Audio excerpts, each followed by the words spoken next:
In the grand tapestry of ancient Egypt, some pharaohs are legends, their names echoing through millennia: Khufu, Tutankhamun, Ramesses the Great. Their colossal pyramids and golden treasures define our image of a mighty civilization. But history is filled with countless other rulers, those who didn't build the biggest monuments or win the most glorious battles, yet were just as crucial to Egypt's enduring strength. Today, we're uncovering the story of one such king, Menkauhor Kaiu, the quiet pharaoh whose legacy isn't written in giant stones, but in stability, prudence, and the subtle art of governance. His reign reminds us that sometimes, the most effective leadership isn't the loudest. So, let's journey back to the twilight of the pyramid building age and discover why this nearly forgotten king truly matters. Around 2421 BCE, a new pharaoh ascended to the throne of the two lands. His name was Menkauhor Kaiu. The world he inherited was one of relative peace and prosperity. The awe-inspiring architectural feats of the Fourth Dynasty, like the Great Pyramids of Giza, were now iconic landmarks on the horizon. Egypt was a well-oiled machine, with a sophisticated administration and a rich history of monumental construction. However, the golden age of absolute, godlike royal power was beginning to subtly shift. The pharaoh was still the divine heart of the nation,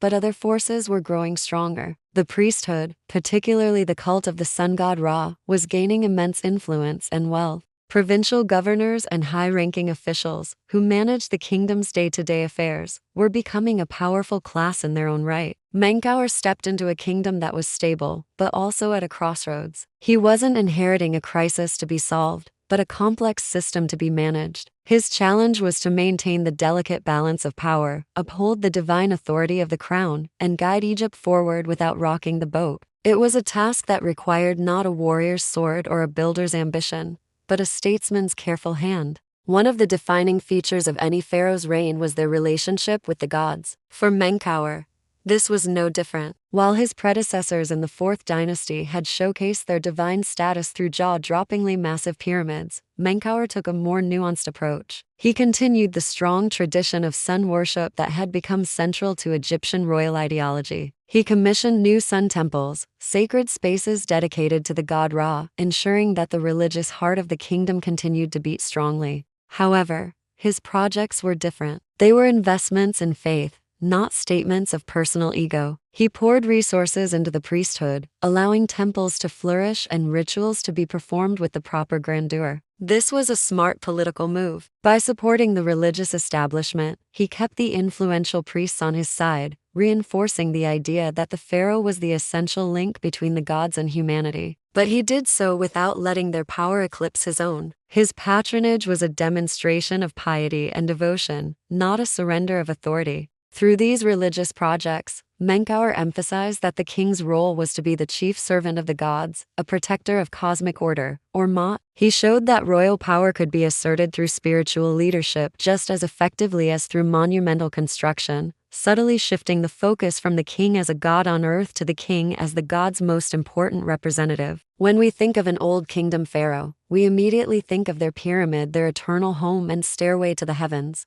The Giza Plateau stands as a testament to the colossal ambitions of kings like Khufu, Khafre, and Menkauhor. But when it came time for Menkauhor to build his own pyramid, he made a very different choice. Instead of trying to outdo his ancestors, he chose a site at Saqqara, the ancient necropolis near the capital of Memphis. And the pyramid he built was, by the standards of the day, remarkably modest. Known to modern archaeologists as the Headless Pyramid because of its ruined state, it was significantly smaller than the Giza giants. This wasn't a sign of weakness or a lack of resources. It was a deliberate statement. The era of building mountains of stone was fading. Menkauhor's pyramid wasn't designed to overwhelm the landscape with its size, but to serve its essential religious purpose. The focus shifted from sheer scale to functionality and sacred significance. The complex surrounding the pyramid, including the mortuary temple and causeway, would have been built with fine craftsmanship, intended for the intricate rituals needed to ensure the king's successful journey into the afterlife.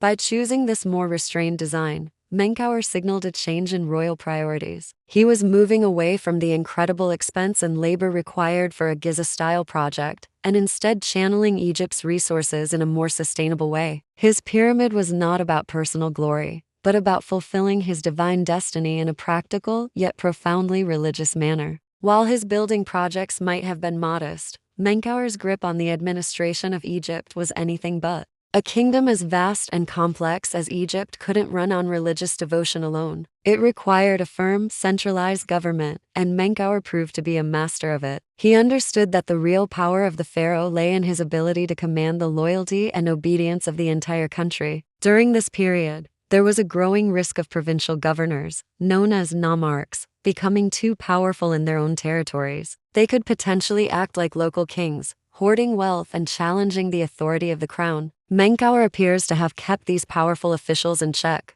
Through a combination of strategic appointments, regular oversight, and the clear projection of royal authority from the capital at Memphis, he ensured that the provinces remained firmly under his control. Directives from the palace were followed, taxes were collected efficiently, and the state's projects, whether building temples or maintaining irrigation canals, were carried out. This strong central control had a stabilizing effect on the entire economy. Trade routes, both within Egypt and with foreign lands like Nubia and the Levant, remained secure and profitable. The agricultural surplus, the backbone of Egypt's wealth, was managed effectively. Under Menkauhor's steady hand, Egypt remained prosperous and orderly. He demonstrated that spectacular building projects weren't necessary to maintain a strong economy and a stable society. Good, effective, and sometimes quiet governance was more than enough. So, what is the lasting impact of this quiet king? It's a challenging question to answer, partly because so few records from his reign have survived the ravages of time.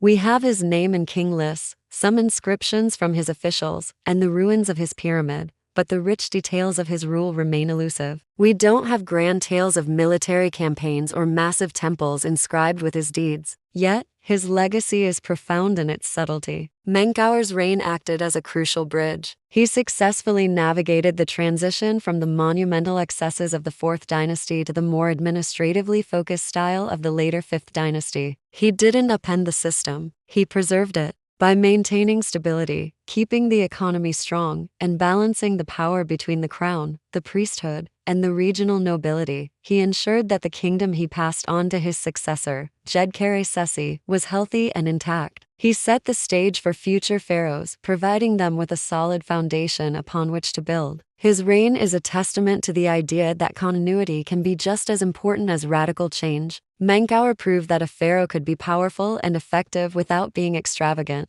He showed that careful, prudent governance could maintain Egypt's strength just as well as any grand monument. His impact isn't seen in one single, towering achievement, but in the continued stability and prosperity of the kingdom he led. In the end, why does Menkauhor Kaiu matter? He matters because his reign challenges our very definition of a great ruler. We are often drawn to the stories of conquerors and builders, the leaders who leave behind an obvious and spectacular mark on the world. But history is also shaped by the quiet maintainers, the prudent stewards who ensure the ship of state sails smoothly through transitional waters. Menkauhor Kaiu was one of those stewards. He reminds us that effective leadership isn't always about revolution. It's often about evolution. It's about understanding the currents of your time and steering with a steady hand. He showed that prudence and stability are forms of strength, and that continuity can be a more powerful legacy than conquest. In a world that often celebrates the loud and the disruptive, the story of Menkauhor is a valuable lesson in the power of quiet competence. His reign may be a whisper in the long history of Egypt, but it's a whisper that speaks volumes about what it truly takes to lead. Thank you so much for joining us on this journey back in time. If you enjoyed uncovering the story of this forgotten pharaoh,